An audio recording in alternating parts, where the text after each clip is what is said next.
Pravo u srce. Uplakana sedi sama u parku. Ne zna šta u životu želi. Tužna je, živi u mraku.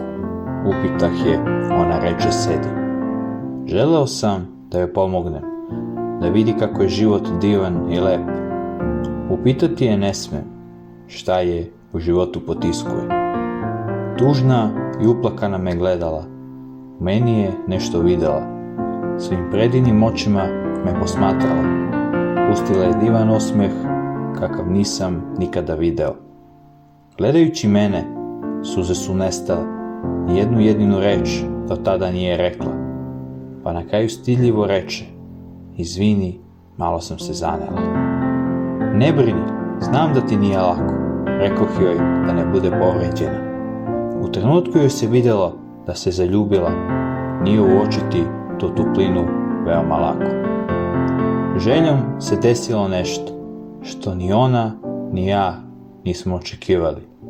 Skrivanje naše je bilo vešto, ali ne, to je moralo da se dogodi. Pravo u srce, pogađa u centar. Ljubav ne odustaje, ne povlači se ni milimetar. Čini radosnim mladi par, što srce učini, u njemu ostaje.